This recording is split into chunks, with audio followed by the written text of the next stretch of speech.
Hello friends, welcome to best English classes. मैं हूं प्रतीक तंवर और आज हम पढ़ रहे हैं जॉन मिल्टन, जो कि एक इंग्लिश पोइट हैं। उनका लिखा sonnet sonnet 7, how soon hath time. दोस्तों, ये तब लिखा था मिल्टन ने जब वो एक जवान आदमी थे और पढ़ाई कर रहे थे। इस पोयम के अंदर वो इस बात को रिफ्लेक्ट करते हैं कि वो अपनी इस छोटी सी ज़िंदगी में ज़्यादा कुछ एकम्प्लिश नहीं कर पाए, वो इसमें फेल रहे। पर आगे जाके वो खुद को कंफर्ट करते हैं कि चलो मैं रिलीजन की तरफ मुड़ गया, ये मैंने अच्छा किया। शायद ईश्वर यही चाहते थे मुझसे, न इससे कुछ ज़्यादा न इससे कुछ कम। तो 17th सेंचुरी के ये पॉइंट रहे हैं और ये कहते हैं कि जो कैथोलिसिज्म है, जो क्रिश्चियंस के अंदर कैथोलिक्स होते हैं, उनका ये आइडिया है कि ज़िंदगी हमें मिली है कुछ काम करने के लिए। पर ये प्यूरिटन्स को फॉलो करते हुए कह रहे हैं कि ज़िंदगी है सिर्फ एक ही काम करने के लिए, ईश्वर पर फेथ रखने के लिए, और भगवान ने उन्हें ये मौका दिया है। दोस्तों, इसे 1632 में लिखा गया था और 1645 में पब्लिश किया गया था। इसकी राइमिंग स्कीम है ABBA CDE। John Milton English, Latin, Greek और इटालियन में लिखा करते थे। उन्होंने कई नए शब्द दिए अंग्रेजी को, जो कि लैटिन और एंशिएंट ग्रीक से आए थे। इनके सबसे फेमस वर्क्स में हैं पैराडाइज लॉस्ट, एरियोपैजिटिका, लाइसिडस, पैराडाइज रीगेन्ड और सैमसन एगोनिस्टस। जॉन मिल्टन बहुत ज़्यादा पढ़ने की वजह से कम उम्र में ही अंधे हो गए थे। आइए अब इसे हम पढ़ते हैं, लाइन बाय लाइन मैं आपको इसे एक्सप्लेन करता हूं। तो सबसे पहली लाइन है, how soon hath time the subtle thief of youth. तो यहां पर वो लेमेंट कर रहे हैं, विलाप कर रहे हैं कि कितनी जल्दी समय गुजर जाता है, और ये समय को कंपेयर कर रहे हैं एक चोर के साथ, जो लोगों से उनका यौवन, उनकी जवानी चुरा ले जाता है। Stolen on his wing my 23 year। और ये कह रहे हैं कि मैं 23 साल का हो गया हूं, मेरे 23 ईयर्स समय ने चुरा लिए। My hasting days fly on with full career। मेरे दिन बहुत तेजी से गुजर गए और मैंने अपने पूरे करियर में कुछ खास काम नहीं किया। But my late spring, no bud, no blossom shoot। कि मैं कुछ अच्छी चीज़ नहीं कर पाया, कुछ बड़ा नहीं कर पाया। मेरा जो स्प्रिंग था, जो मेरी वसंत ऋतु थी, उसमें कोई कली नहीं खिली। Perhaps my semblance might deceive the truth that I to manhood am arrived so near।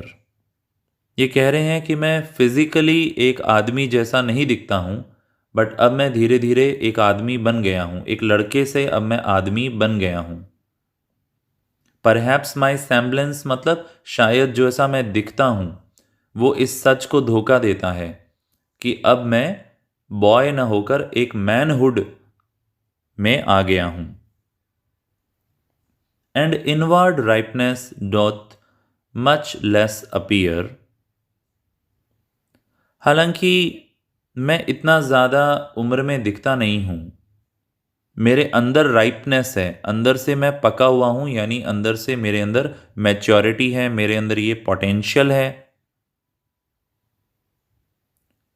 That some more timely happy spirits and youth. कि ऐसा दिखता नहीं है कि मैंने कुछ बहुत ही इम्प्रेसिव या प्रॉमिसिंग किया है। जो लोग इतने समय में कर लेते हैं, वो मैं कुछ खास एकम्प्लिश नहीं कर पाया अभी तक।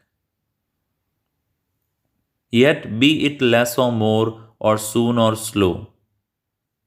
बट चाहे छोटा हो या बड़ा हो, आज हो या कल हो, जैसे इंग्लिश में बोलते हैं ना सूनर और लेटर, वैसे ही इन्होंने लिखा है सून और स्लो।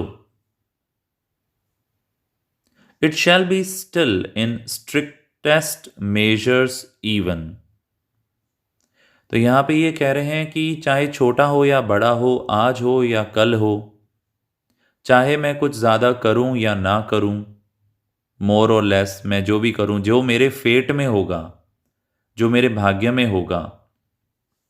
अगली लाइन है देखो, to that same lot, lot का मतलब होता है भाग्य, फेट, हाउएवर मीन और हाई, कि चाहे मेरा भाग्य कितना भी छोटा मोटा हो, मीन हो मतलब नॉर्मल हो, या हाई हो, toward which time leads me, जैसे भी मुझे समय लेकर जा रहा है, and the will of haven, यही ईश्वर की इच्छा है।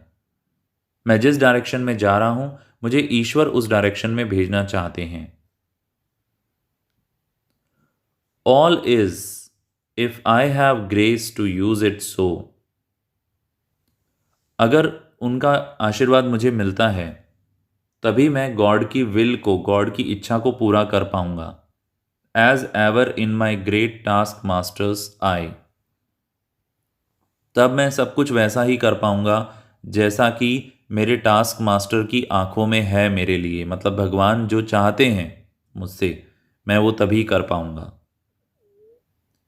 दोस्तों, यदि हम इसकी थीम्स की बात करें तो वर्क, एम्बिशन और एजिंग, ये इसकी थीम्स हैं। इसके अलावा फेथ, ग्रेस और ईश्वर के प्रति सरेंडर, सेल्फ सरेंडर, ये भी इसकी थीम्स हैं। पोइटिक डिवाइसेस हमें यहाँ पे बहुत सारे देखने को मिले, जैसे कि एलिट्रेशन, स्टार्टिंग की 2 लाइन में एस एस एस, फिर 3rd लाइन में फ्लाई और फुल, इसमें एफ एफ आया था। 4th लाइन में बट, बड और ब्लॉसम, बी बी बी बार बार आया। 9th लाइन में सून और स्लो, फिर 10th में स्टिल एंड स्ट्रिक्टेस्ट, यहाँ एस एस बार बार आ रहा है। 11th लाइन में हाउएवर और हाई, एच एच रिपीट हुआ है। 12th लाइन में टूवर्ड और टाइम, टी टी बार बार आया है। और 13th और 14th लाइन में ग्रेस और ग्रेट, इनको बार बार दिखाया गया है।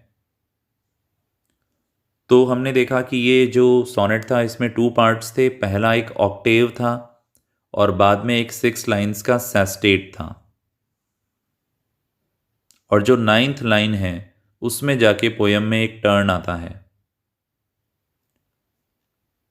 यदि इसके मीटर की बात करें तो इसे आयम्बिक पेंटामीटर में लिखा गया है, जैसे कि ज़्यादातर इंग्लिश सोनेट्स होते हैं।